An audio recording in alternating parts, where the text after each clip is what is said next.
Maayong buntag sa inyong tanan mga kabisayan. As you guys all know, misis ko is tubong Surigao, no? Sa Dinagat Island. At sa mga kababayan kong Ilocano na imbag nga aldawyo kakabsat kung nagyamanak iti na wadwad a pagsuportahan nyo kanyak. Direct to the point tayo.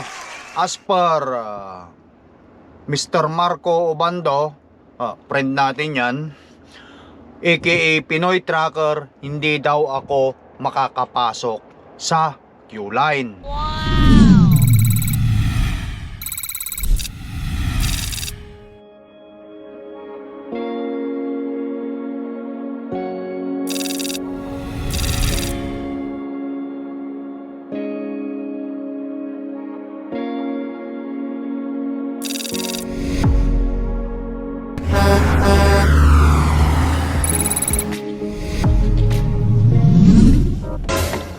Alright guys, magandang umaga sa ating lahat, no?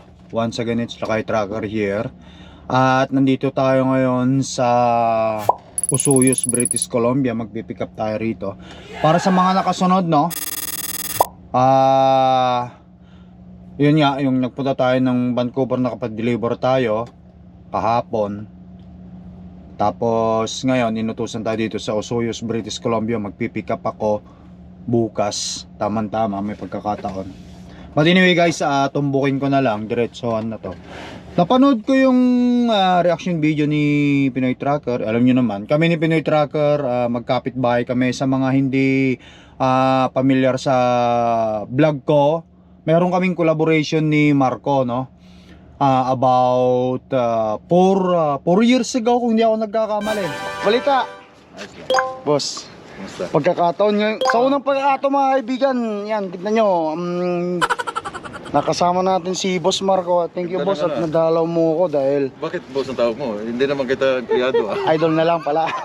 Sa Ako pala. Oo, sige. Sino ba yan? Dalawa lang sa akin, di ba? Pinoy Kalikiyan, si Pinoy Maniho. Sino ba ba? Si Palaboy. Si Nintana. Nandun na bibigyan daw sila ng bago. Ay, panalo, sabi. Kasi parang may bago yata darating sila. Ewan ko lang. Kaya nga So, eh. yan. Nakalimutan ko yung iba. Sino ba? Kasi yan yung time kung saan pumunta si Marco sa bahay. Kasagsagan ng winter yan. Yun yung time na kakukuha ko ng truck ko. Yung truck ko dinidicall na sa torque. Mag-owner operator ako, starting owner operator yan. Tapos si Marco naman, 1 week na lang, alis na rin siya ng torque, papunta na rin siya ng Q-Line. Ayun. Yun nga, diretsahan na to. Kaming dalawa, wala kaming issue sa isa't isa, magkaibigan kami. At saka isa pa, kababayang Pilipino, kapwa Pilipino yan. So, wala tayong against sa isa't isa. Napanood ko yung reaction video niya sa YouTube regarding nga dun sa mga, syempre, galing din naman yan sa mga comment na kung pwedeng ipasok ang Lakay Tracker sa Q-Line. Hindi ko siya napanood buo kasi half of it, kasi wala akong panahon at saka limited yung data ko kasi nandito tayo sa karsada. Papanoorin ko pa yan sa bahay. But anyway, totoo guys, yung mga sinabi niya, kumbaga sabihin na lang natin 70% ng sinabi ni Marco sa napanood kong video, kasi hindi ko pa nga napatapos, is totoo. Which is hindi ka talaga guys makakapasok sa isang company nang wala ka talagang experience. See? Marami tayong mga mga kababayan Pilipino nandito na sa Canada na nagme-message sa atin, nagko-comment. Lakay, mayroon na akong class 1, kakukuha ko lang 2 weeks ago, nag-a-apply ako sa ganitong company para mapag-start, pero hindi ako tanggapin. Meron ka bang alam dyan na nagtatanggap ng katulad namin na zero experience? See guys, hindi porket may class 1 ka rito sa Canada, tanggap ka na agad kahit saan. Kailangan mo talaga ng experience. Ang tracking dito sa Canada, maraming yung division. Sabihin na lang natin na flat deck division or flat deck company. Yung specialized nila yung mga flat deck lang, walang reaper. Mayroon ding reaper company which is specialized nila yung reaper. Meron ding van company, specialized nila yung van. Oh, yun, et cetera. Ganon ang ibig sabihin nun. Ngayon, since ako, no, nag-start ako ng Reaper, kasi siyempre sa Reaper tayo nagsimula, yun lang ang experience ko. Ngayon, kung a-apply ako doon sa Q-Line, which is pwede naman ako mag-apply sa Q-Line. Pwede naman tayo mag-apply sa Q-Line. Pero siyempre, yung hiring manager nila doon, siyempre, based sa kanilang rules, no? Doon sa kanilang management, sabihin nilang na lang nating sinusunod na rules, yung standard of operating procedure nila sa mga taong tatanggapin nila, kailangan qualified, mayroon experience sa flat deck ng 1 taon. Siyempre ako wala eh. So hindi nila talaga ako tatanggapin, not unless na mayroong training sa akin doon sa Q-Line, which is kung sakali man mag-apply ako ng tracking o flat deck sa Q-Line bilang owner operator, syempre si Marco, kung willing siyang i-train ako para makapasok ako doon, mas maganda yon. Yung bang tipong syempre wala akong experience sa flat deck, apply ako doon, may kakilala ako doon, si Pinoy Tracker, sasabihin ko sa company, o siyempre kukontakin siya. Ngayon pag sinabi ko sa company ngayon, siyempre wala akong experience, kung si Marco willing na i-train ako sa Q-Line, mag-flat deck, tatanggapin nila ako. Imposible hindi, kasi nga mayroong willing magti-train sa akin. Eh kung si Boss Marco i-train niya ako, di salamat. Siyempre alam mo naman, di ba? Idol natin yan eh. Yun lang yung masasabi ko. Kaya ang mga tao, usually mga viewers naman natin, hindi lang dito sa Canada eh. Ang karamihan ng viewers natin lahat, siyempre yung sa Pilipinas yan. Ipapaliwanag ko sa inyo guys lahat. Hindi porket may class 1 ka na rito sa Canada, agad-agad kang makapasok ng pagiging truck driver sa anumang company. Basic lang guys. Pag nag-apply ka ng anumang klase ng company rito, kung kakukuha mo lang ang iyong class 1 or driver's license or commercial driver's license with 0 experience ka, hindi ka nila basta tatanggapin talaga. Hindi. Kasi ang required ng company, at least 1 year or yung iba pa nga, meron pang 2 years eh. Oh.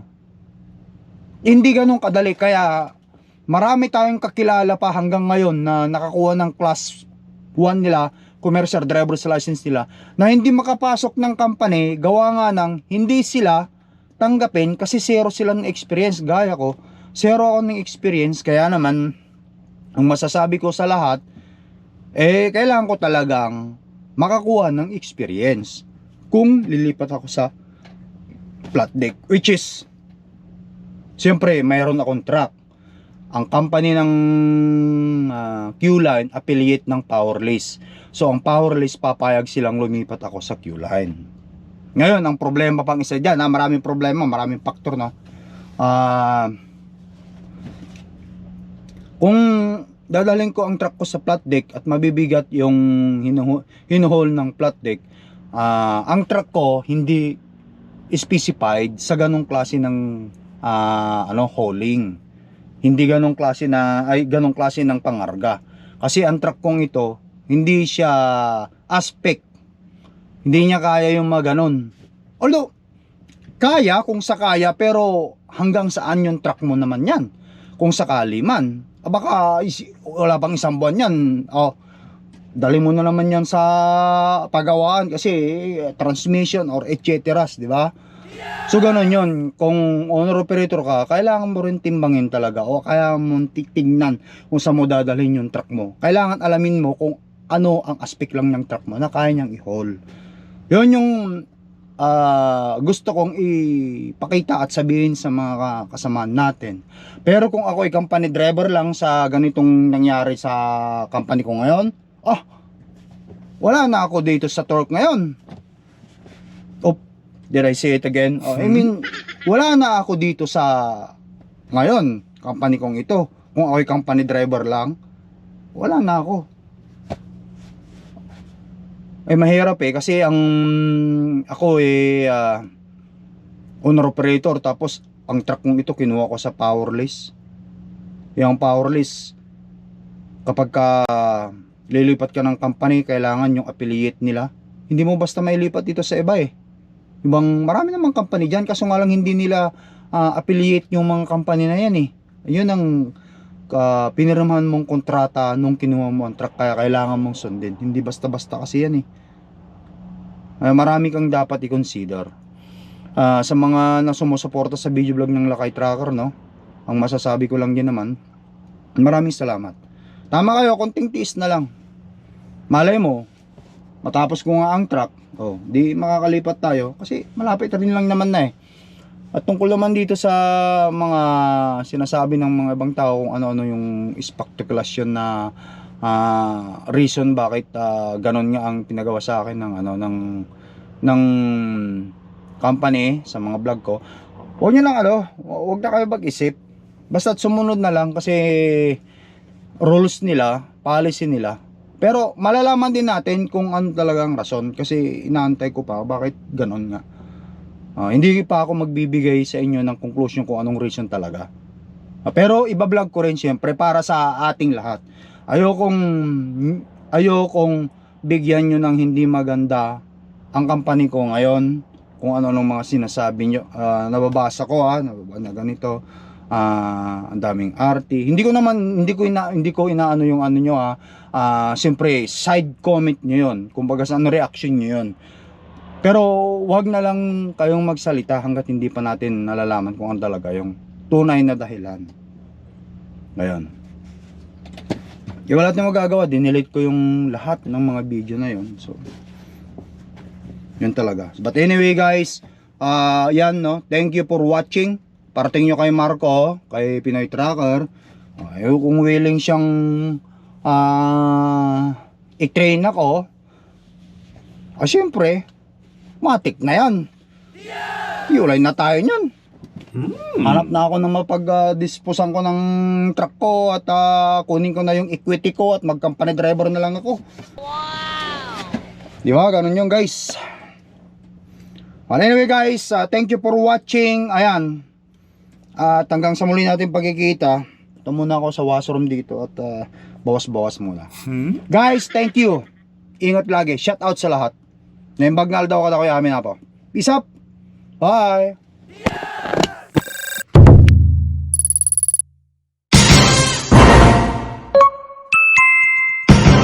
Lakay Trucker.